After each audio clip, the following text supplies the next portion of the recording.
Yesterday, we were greeted with news of the national grid collapsing again for a period of 2 times in 3 days.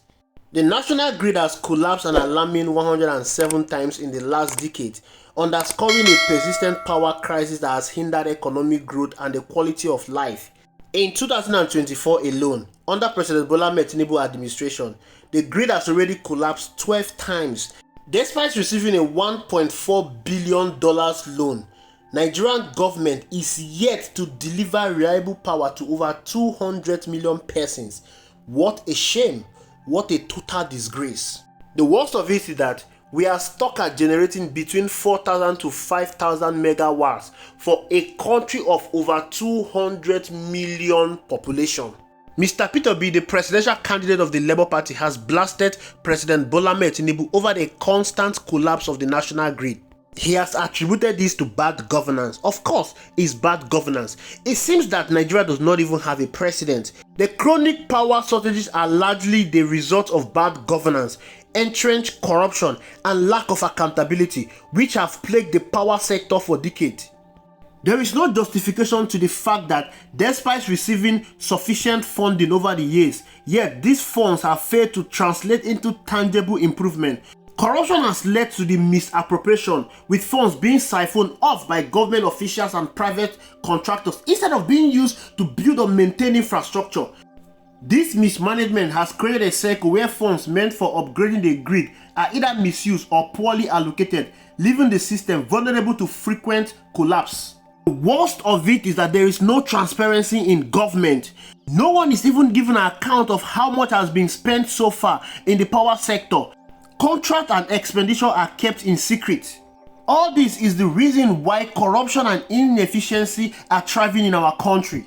The government will award contracts without proper oversight. The ones that are being awarded are going to politically connected individuals or companies who fail to deliver on their promises. The lack of transparency has also resulted in ghost projects, where funds are allocated to projects that either don't exist or are never completed. This unchecked corruption has meant that billions of dollars in investment has produced little in terms of actual power generation in our country. As if this is not enough, successive governments have announced ambitious power projects, but most of these projects are either poorly implemented or abandoned. Nigeria has lacked a consistent long-term policy for energy production and distribution. This has led to patchwork solutions that are not sustainable nor effective. Every administration introduces its plan without building on completing existing projects, resulting in wasted resources and incomplete infrastructure. What happened to the Siemens power project that was initiated under the President Muhammadu Buhari administration? Nobody is talking about it. Nobody is saying anything about it. Nobody knows the whereabouts of that particular project. They boasted that that project is going to solve Nigeria power problem. But here we are today, experiencing constant national grid collapse. The transmission company of Nigeria is complaining of lack of gas to power the national grid, and our government is not really thinking. Over the years, the Nigerian energy policies have remained heavily reliant on gas-fired plants, even as global energy trends shift towards renewables. Nigeria has abandoned natural resources for alternative energy sources. This includes solar, wind, and hydroelectric power. Why are we not looking into this other source of energy? Nigeria economy is in a bad shape, and the reason for this is not far-fetched. We can link this to corruption, poor governmental policies, consumption rather than production, but the most important thing that is affecting the Nigeria economy is lack of power supply. The importance of stable, reliable power supply can never be overstated, as it is the foundation of every driving economy in the whole world. Industries and businesses in Nigeria rely on diesel power generators due to unreliable grid power, which significantly increases their operational costs. Many businesses today are running into huge losses due to the high cost of diesel and petrol. The dependence on alternative power source has led to increased production costs, and this has made Nigerian businesses less competitive in both local and international markets. Small and medium enterprise, which are the backbone of Nigeria economy, they struggle to stay afloat due to high energy costs, limiting their growth and capacity to create jobs. There is no foreign investor that would like to come into your country to invest when you don't have power. This constant national grid collapse is deterring foreign investors who prioritize stability and efficiency. Over 16 companies have left the shores of this country ever since Bola Ahmed Tinubu became the president. They've moved to countries with reliable power supply because this country attracts multinational corporations and investors looking to establish manufacturing hubs. Nigeria, however, continues to lose out to countries with better infrastructure like South Africa, Egypt, including Ghana. The lack of reliable electricity also affects critical public services, including healthcare and education.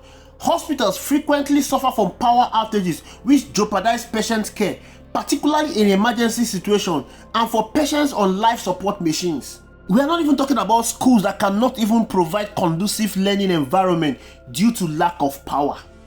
Nigeria is yet to adopt science, technology, engineering, mathematics into our educational curriculum because of lack of energy.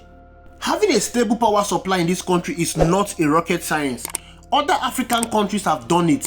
Look at South Africa, for instance. South Africa has made a remarkable stride in expanding its electricity generation capacity through both traditional and renewable energy sources.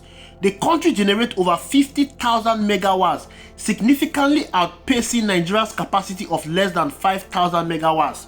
Another African country that has shown that having a stable power supply is not a rocket science is Egypt. Egypt has aggressively expanded its electricity generation, growing its capacity from about 23,000 megawatts in 2014 to over 58,000 megawatts as of 2023. The government partnered with Siemens in a $9 billion project to build 3 massive power plants, which together added 14,400 megawatts to the national grid.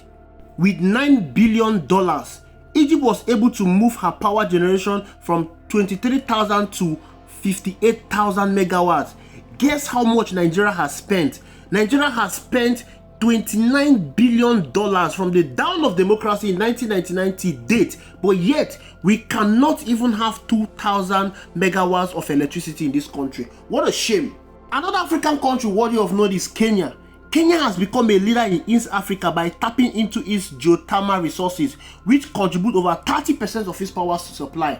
With an installed capacity of over 3,000 megawatts, Kenya produces more power than it consumes, leading to a stable and reliable grid. Geothermal energy is a major contributor, making Kenya the largest producer of geothermal energy in Africa and one of the top producers globally. Another African country that is making the wave is Rwanda. Rwanda, despite being a small country with fewer resources, has taken proactive steps to enhance its power sector. Rwanda has nearly tripled its power generation capacity in the past decade, with a focus on renewables such as hydro and solar power. All these nations I mentioned, they have lesser population compared to Nigeria. Nigeria has larger population, but Nigeria is still struggling to generate 5,000 megawatts for her over 218 million citizens. If all these other smaller African countries can do it, Nigeria, the supposed giant of Africa, can do more. It is obvious that successive governments are not even ready to solve the issues in power because they are part of the problem in power. It is obvious that successive governments in this country are not even ready or able to fix the power problem in this country. They can't solve the problem they are part of.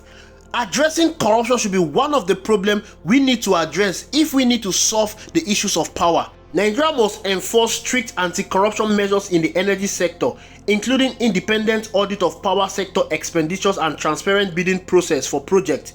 The government should establish oversight agencies to ensure funds are appropriately allocated and that contractors are held accountable for their deliverables. Like I said earlier on, we should not focus on gas-driven energy alone. We have untapped renewable energy resources.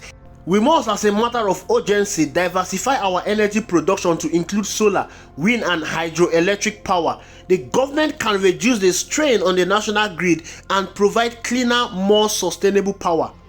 The reason why we are experiencing this constant national grid collapse is because the current grid infrastructure is outdated and incapable of supporting Nigeria's energy need. The government should prioritize modernizing the grid, including expanding distribution network to rural areas. This will not only reduce the frequency of grid collapse, but also ensure that electricity reaches a larger proportion of the population. If Nigeria were to achieve a stable power supply, the economic transformation would be profound. With consistent power, businesses could operate at full capacity, leading to an expansion of industries such as manufacturing, textiles, and processing. A stable power supply will enable local industries to reduce costs and increase production, allowing them to compete on an international scale and drive industrialization. When you have increase in businesses, it creates a lot of jobs in the economy, and creating of jobs in the economy reduce unemployment. When unemployment is reduced, it will improve the livelihood of the people. Reliable electricity will stimulate the growth of small-medium enterprise, which contributes significantly to Nigeria's GDP. A country of 218 million people, our GDP per capita is just but $1,600+. This is so shameful. If we can increase our power generation, it will definitely increase our GDP per capita. Nigerians are hard-working enterprise people. This will create a lot of SME sector, which will in turn generate thousands of jobs and stimulate the economic activity. Do you know how attractive Nigeria will become if Nigeria has stable power supply? A stable power supply will make Nigeria a safe haven for foreign investors. Increased foreign direct investment will further drive economic growth and lead to technology transfer, skill development, and innovation. Stable power supply will greatly benefit Nigeria's healthcare system by enabling hospitals to run essential equipment uninterrupted, potentially saving lives. All these sorry stories of people dying in the hospital because of lack of electricity will no longer be there. Whatever is happening in Nigerian power sector is a man-made problem rooted in poor governance and corruption. These issues are the reason why we are not moving forward. But the truth of the matter is, these issues are not insurmountable. When we tackle corruption, we invest in alternative energy, we upgrade our infrastructure, and enact stable policies, Nigeria can create a reliable power supply that will unlock immense economic potential.